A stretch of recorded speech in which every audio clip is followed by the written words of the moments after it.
গ্ৰন্থাভাসলৈ পুনৰ স্বাগত সম্ভাষণ।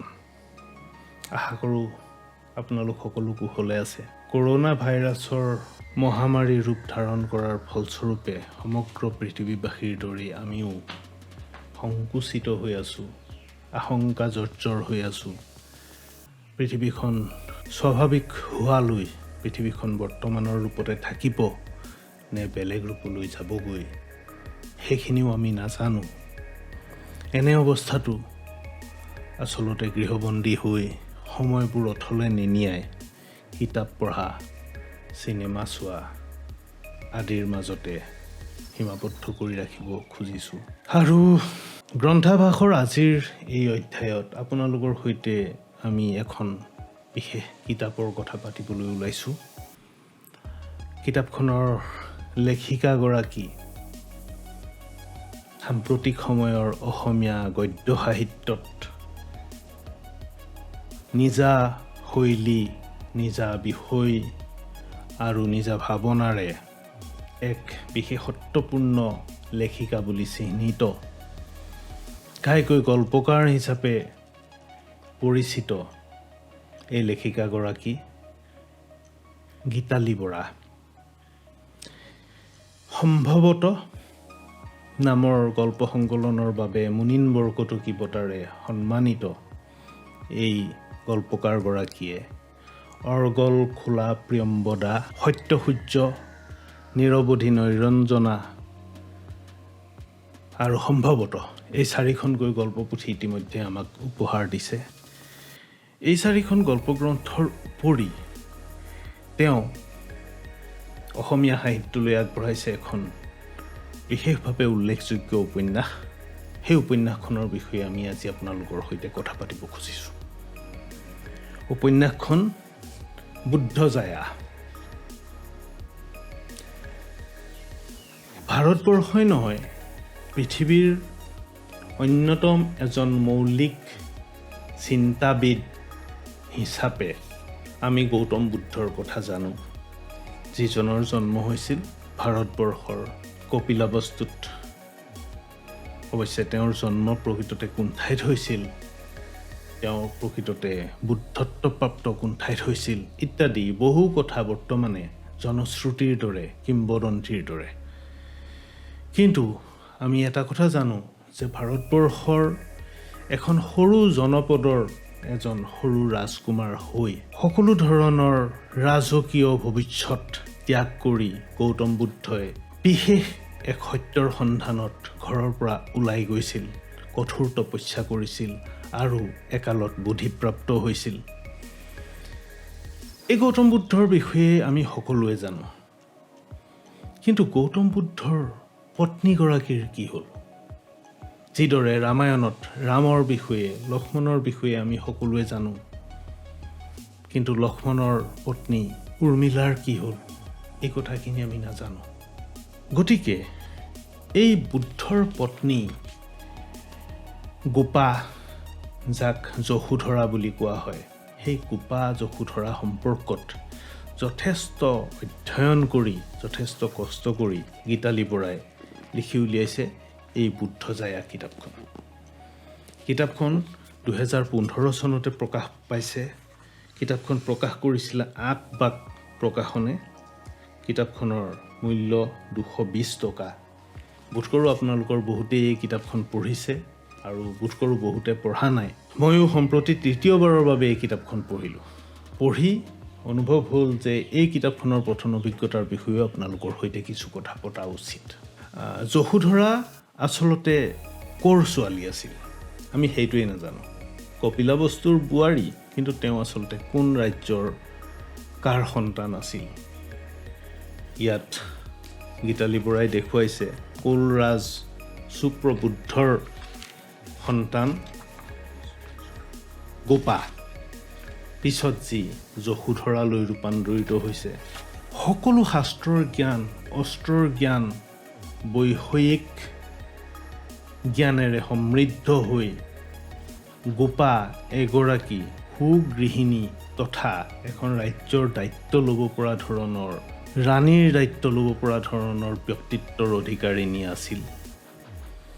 আৰু উপন্যাসৰ বৰ্ণনা মতে সমগ্ৰ আৰ্যবৰ্ততে গোপাৰ দৰে এগৰাকী গুণী ছোৱালী সেই সময়ত নাছিল।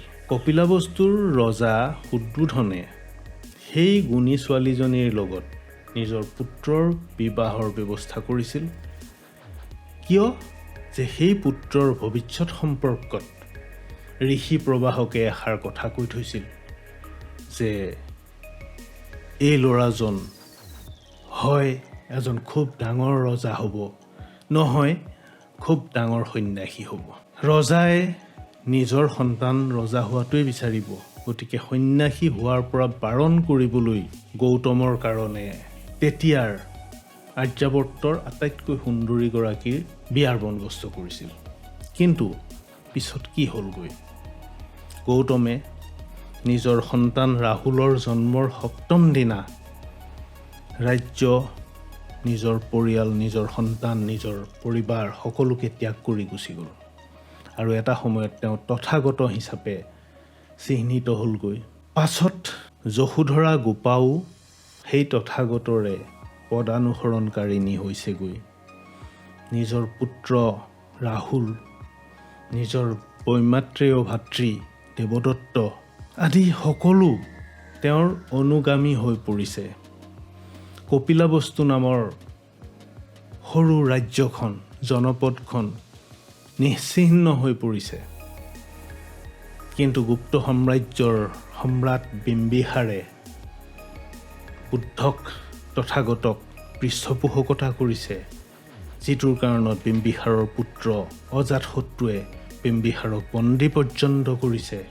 সেই বিম্বিসাৰৰ পত্নী যি নিজৰ ৰূপ, নিজৰ গুণ সম্পৰ্কত খুব অহংকাৰী আছিল, সেই পত্নী আহি তথাগতৰ শৰণাপন্ন হৈছেহি।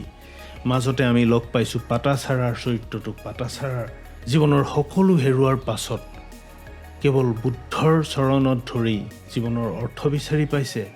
কিন্তু এই ইমানবিলাকৰ মাজত গোপা কলৈ গ'ল? গোপাৰ মনৰ দ্বন্দ্ব কি? গোপাই গৌতমক লৈ, তথাগতক লৈ গৌৰৱবোধ কৰে নে তথাগত সম্পৰ্কত গোপাৰ মনত অভিযোগহে আছে? তেওঁ সাদিনীয়া সন্তানক এৰি থৈ গৈছিল। এই ক্ষেত্ৰত সেই সন্তানে বা সেই সন্তানৰ মাতৃয়ে কেতিয়াও তথাগতক বা গৌতমক বা বুদ্ধক ক্ষমা কৰিব নোৱাৰে। কিন্তু একে সময়তে সেই গৌতম বুদ্ধ জগত বিখ্যাত হৈ পৰিছে, যাৰ যোগেদি কপিলাবস্তুৰ ৰজা হোৱাতকৈ হয়তো তথাগতই বেছি খ্যাতি অৰ্জন কৰিছে। এই যে দুধুৰ মুধুৰ এটা অৱস্থান, এক ধৰণৰ পৰস্পৰ বিৰোধৰ মাজত গোপা চৰিত্ৰটোৰ অৱস্থান, এই অৱস্থানটোৱে চৰিত্ৰটোৰ প্ৰতি সহমৰ্মী হ'বলৈ পাঠকসকলক অনুপ্ৰাণিত কৰে। অৱশ্যে এটা কথা যে যদিও গোপা চৰিত্ৰটোক লেখিকাই গুৰুত্ব দিছে, তথাপি কিন্তু যথেষ্ট অসুবিধাৰ সন্মুখীন হৈছে লেখিকাগৰাকী। কাৰণ গোপাৰ বিপৰীত চৰিত্ৰটো হৈছে তথাগত বুদ্ধ। দিনৰ আকাশত সূৰ্যটো থকা অৱস্থাত বাকী জ্যোতিষ্কবিলাক জিলিকি নুঠে, উঠাটো অসম্ভৱ। একেদৰেই ৰাতিৰ আকাশতো যদি পূৰ্ণচন্দ্ৰ ওলায়, তেতিয়াহ'লে বাকীবোৰ জ্যোতিষ্কৰ, বাকীবোৰ গ্ৰহ নক্ষত্ৰৰ উজ্জ্বলতা কমি যায়। গতিকে লেখিকাই যদিও গৌতমতকৈ যশোধৰা গোপাৰ চৰিত্ৰটোক অধিক গুৰুত্ব দিবলৈ যত্ন কৰিছে, তথাপি কিন্তু বাৰে বাৰে গৌতমৰ চৰিত্ৰটো বেছিকৈ জিলিকি উঠিবলৈ সক্ষম হৈছে। কিন্তু ইয়াৰ যোগেদিও লেখিকাৰ উদ্দেশ্যই সফল হৈছে। কাৰণ গোপাৰ সামগ্ৰিকতাক ঢাকি ৰাখিবৰ কাৰণে এটা বেলেগ শক্তি হিচাপে গৌতমৰ চৰিত্ৰটোৱে, তথাগতৰ চৰিত্ৰটোৱে কাম কৰি আছে। অৰ্থাৎ সেই চৰিত্ৰটোৰ যি শক্তি, সেই শক্তিৰ বিৰুদ্ধে গোপাৰ চৰিত্ৰটোৰ শক্তিয়ে এখন যুদ্ধ কৰি থাকিবলগীয়া হৈছে।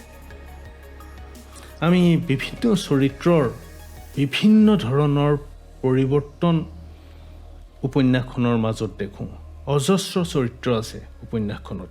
সেই চৰিত্ৰবোৰৰ মাজত আচলতে ঘটনাৱলী আগবাঢ়ি গৈ থাকোঁতে সমিলমিল ৰক্ষা কৰাটো বৰ টান কাম এজন ঔপন্যাসিকৰ বাবে। তথাপিতো সেই টান কামখিনি কৰিবলৈ ঔপন্যাসিক গীতালি বৰা সক্ষম হৈছে বুলি আমি ভাবোঁ।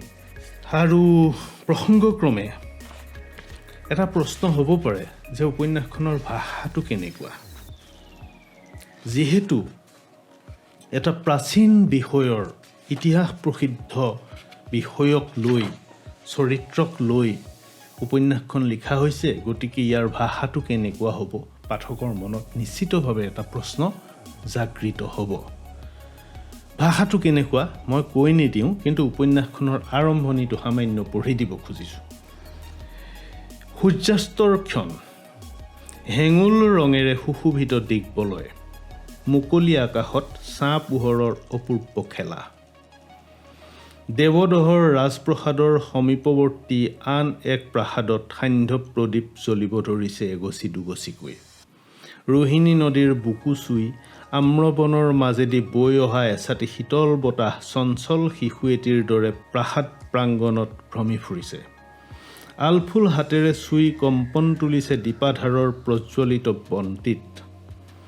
বতাহৰ গতিৰ লগে লগে পোহৰৰ চেকুৰাবোৰ লৱৰি ফুৰিছে প্ৰাসাদৰ প্ৰস্তৰ নিৰ্মিত মজিয়াত। অন্তঃপুৰৰ পৰা ভাহি আহিছে বীণাৰ সুৰ।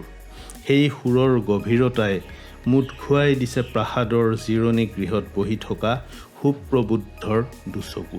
এই বৰ্ণনা আমাক এনে এটা আভাস দিবলৈ যথেষ্ট যে যি বিষয়বস্তুক লৈ গীতালি বৰাই উপন্যাসখন ৰচনা কৰিবলৈ লৈছে, সেই বিষয়বস্তু অনুসৰি তেওঁ উপন্যাসখনৰ ভাষাটোকো নিৰ্মাণ কৰি ল'ব পাৰিছে।